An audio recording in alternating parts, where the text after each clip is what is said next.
Hello, good afternoon, and welcome to this day in the life of a dam specialist. I'm very pleased to have with me today Juliene Mae Magud from Balsam Brands. Julienne's based in Manila in the Philippines, and if you've not heard of Balsam Brands, well, I'm sure you own a Christmas tree because they're the people who make them. So without further ado, I'd like to introduce Juliene. How are you, Juliene? Hi, Andrew. I'm doing well. How about you? Yeah, not too bad, thank you. We're rolling into the end of the day, but thank you for joining us today. Um, Julian, tell us a little bit about yourself and your role as a starter. I know you're the digital asset management specialist for Balsam Brands. Tell us a little bit more about your background. So my undergraduate degree is actually library and information science. And from there, right after college, I went into the licensure examination here in the Philippines since we have to be certified and licensed to be able to practice library science. After I passed my licensure exam, I went into Balsam Brands, wherein I started becoming a digital asset management specialist. So from there, I first handled the side product assets, and then a year after, I started becoming administrating the different aspects of our digital asset management tool. Wow. Okay. So great background there with the librarian work, and your qualifications in that. That would have set you up very well. Um, so, how did your role get created?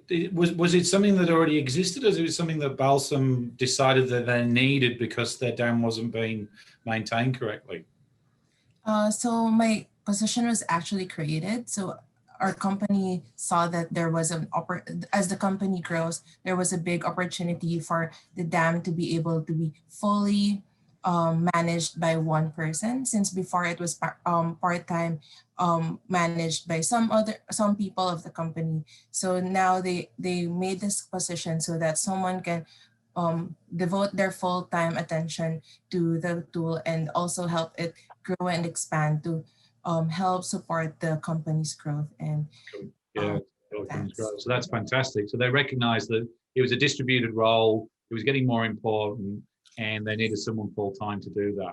So that's clear Yes. recognition of the responsibility and the importance of dam within the ecosystem.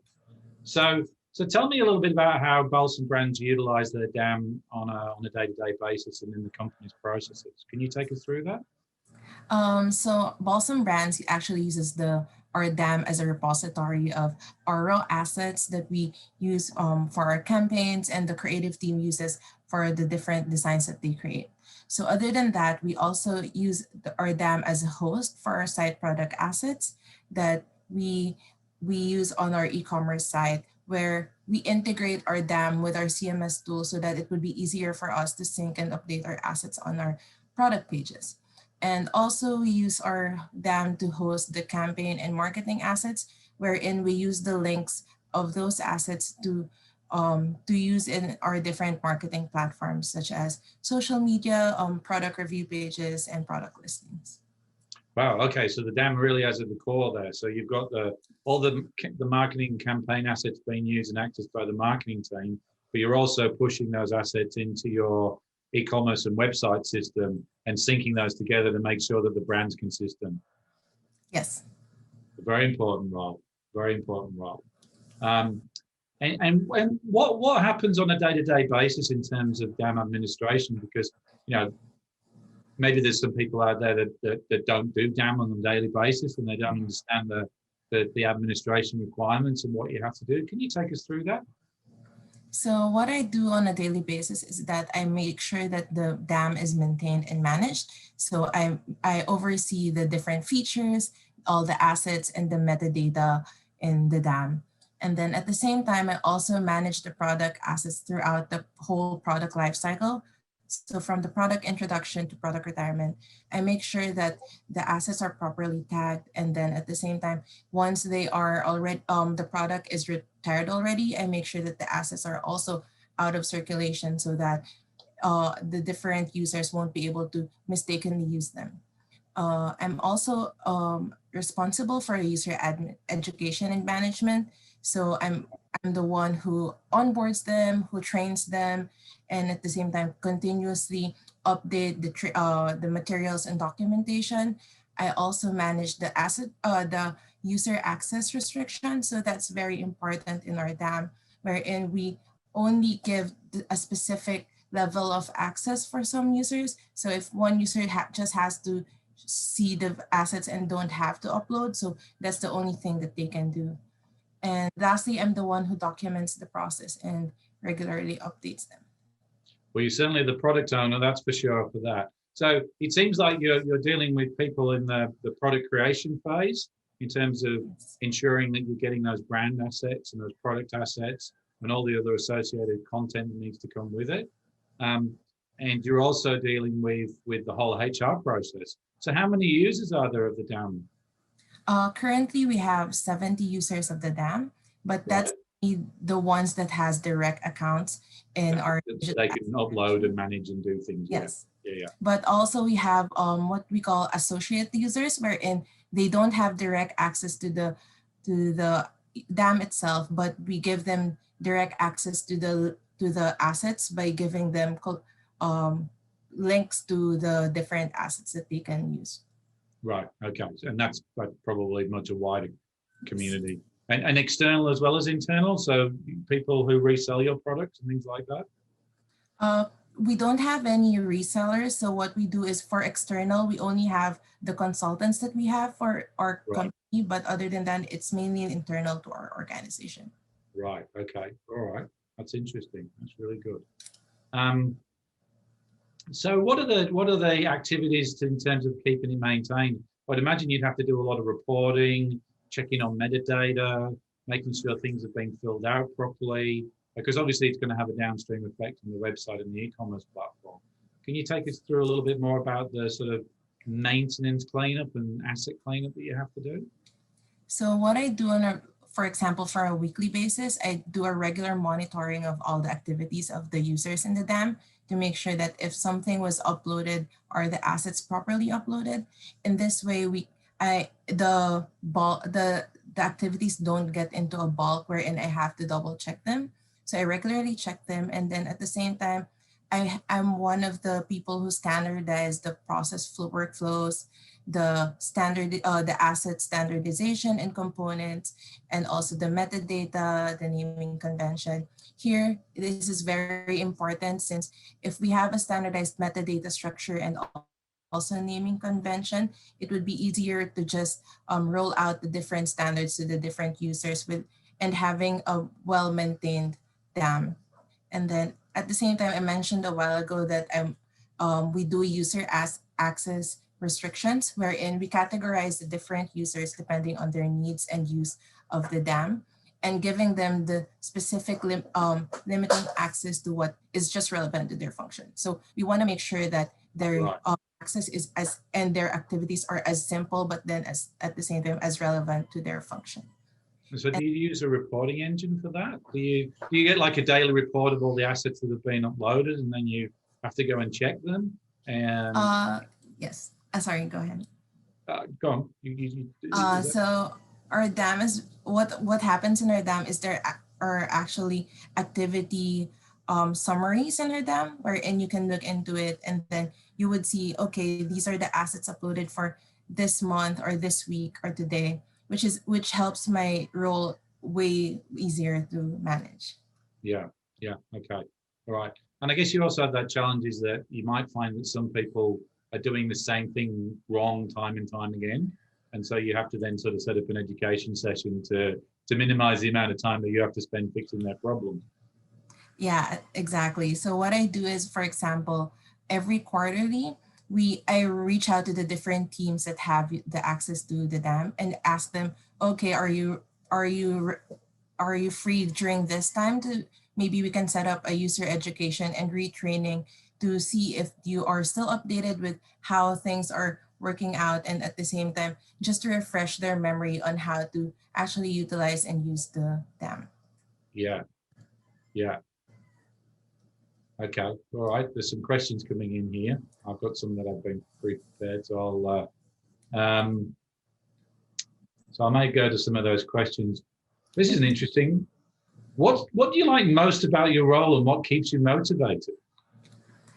What keeps me motivated is seeing how my role, even though it may seem small for the company, it has a very big ripples of effect in the process and the effect on the company's growth. So, for example, I see that okay, with the dam, it really made the process of the creative team more efficient, and it made sure that the asset turnover is more secure than before, that just using the different online or cloud storages. So those Your things, Google Drives and your boxes and that yeah. kind of stuff. Yeah, yeah, right. So the effect on the company and the morale of the different teams help me get motivated, and at the same time, seeing the different assets getting more organized actually gives lights a fire on me and helps me get more interested in the day-to-day work.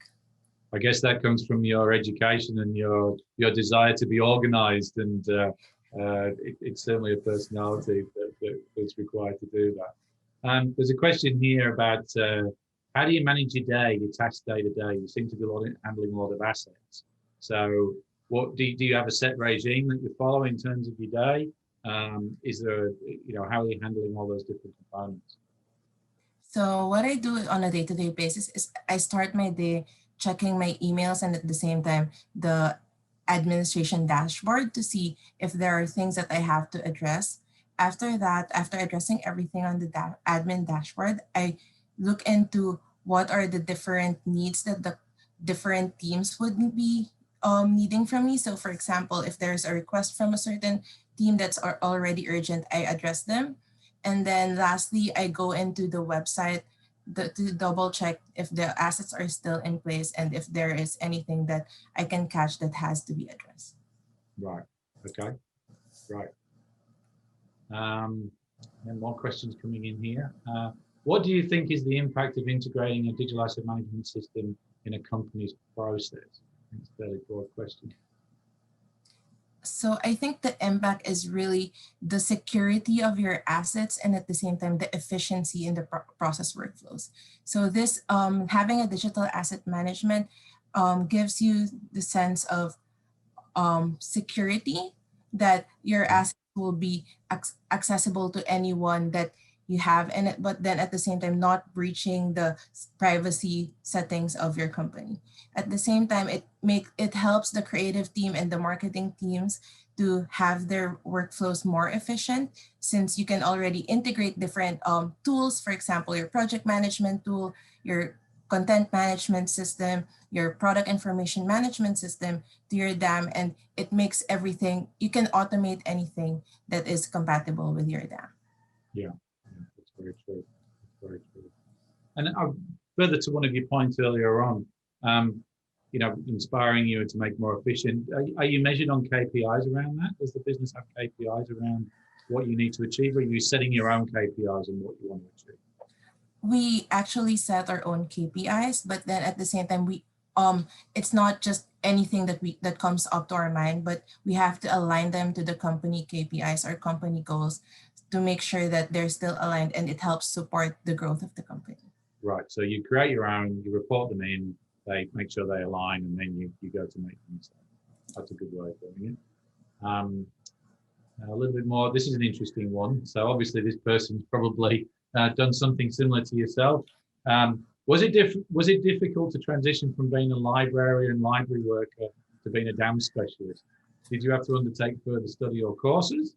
And what skills, additional knowledge did you have to learn to become a DAM specialist?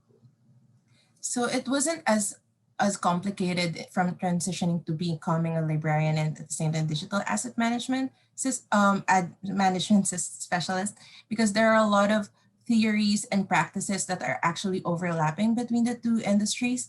So for example, tagging metadata to assets are somehow aligned with indexing and indexing different books or journals that we have on our libraries. So those two things, those two theories actually help me cope and also integrate myself into the position. So that wasn't as hard and complicated, but there are still things that are different, and when it comes to technical aspects of it, which I had to learn. So for example, how to what kind of metadata structure or metadata architecture that I have to learn about digital asset management. Those things I have to learn in the process. So yeah. Yeah, and that would be true. But you're right. I would imagine that a lot of the core principles are the same. But yeah, all the metadata standards and terminologies and what you should be using each field for, it's a myriad.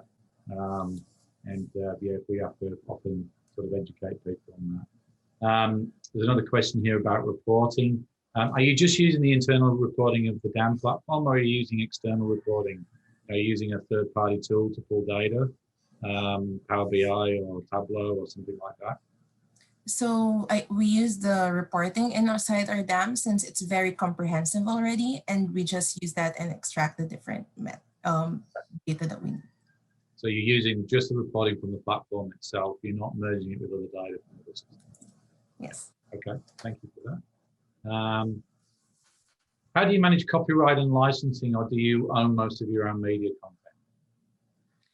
So for copywriting, what we do is we strongly consult with our photo and video team, since they are the ones who know what rights and what are the different limitations of our assets are. So what we do after that is we make sure to communicate that well with the different users to ensure that no matter what they do, this is only the limit of the different assets that they can use. So this can be used on our e-commerce site, but this can't be used on different marketing platforms, or it may be used for social media, but then it can't be used for the online catalog. So we make sure that we also tag that in our metadata, and also make sure that we insert that in our assets so that the different users are aware of that copyright.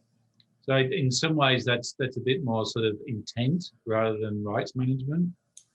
Yeah, so that's how we manage our rights management. We don't have as much comprehensive beyond that, since the use of our assets are very, very simple compared to the others. Yeah, you're not having to deal with talent and dealing with all those kind of complexities and when you can use it, and because I assume you're photographing your own products, and those products are the ones that you're selling. So it's more about managing the intent of where they get used and the most appropriate version, I guess, in terms of that. Question here is, do you have an external vendor or partner that helps with the metadata taxonomy, or is that part of your role? That's actually just internal to us. So we don't have any consultants or any vendors that help us. So we're the ones who come up with the standards and also come up with the taxonomy that we do. Okay, right. Are you starting to use non-standard file formats and emerging technologies such as 3D images and that kind of product information? Unfortunately, we don't use 3D images, but we only use mainly the images and the basic images, and at the same time, the the videos as well. Right. So you've got flat images and you've got videos. Yes. You don't have the turnaround products kind of stuff. That's no. It's an interesting question. Are you the only one? Is there other digital asset management specialists in the company, or are you the only one who's doing it? That's a very interesting question. So I'm the only one who's actually full-time in our DAM, but I have one consultant who's also in our company, but then she was the one who onboarded me. So if there are big big decisions that have to be made, or for example, since we are a multi-geographical company, so that we have offices in Dublin, in US, and also in the Philippines, she's my counterpart in America. So if ever something goes down and I'm offline, she's the one who manages it. And then at the same time, there's one person who actually supports me, but then he is also working with our product information management tool. So his time is pretty divided, but then I can say that we're somehow a 3-person team when it comes to this digital aspect. Yeah. So you can have a holiday, right? Yeah, I can. We make sure that I can. So yeah, so it's a shared knowledge, but you know, so the person looking after the PIM, obviously it's a similar kind of structure to the dam, and they can step in. So I guess I have to coordinate those holidays, so you both not up at the same time. Exactly. Yeah. Yeah.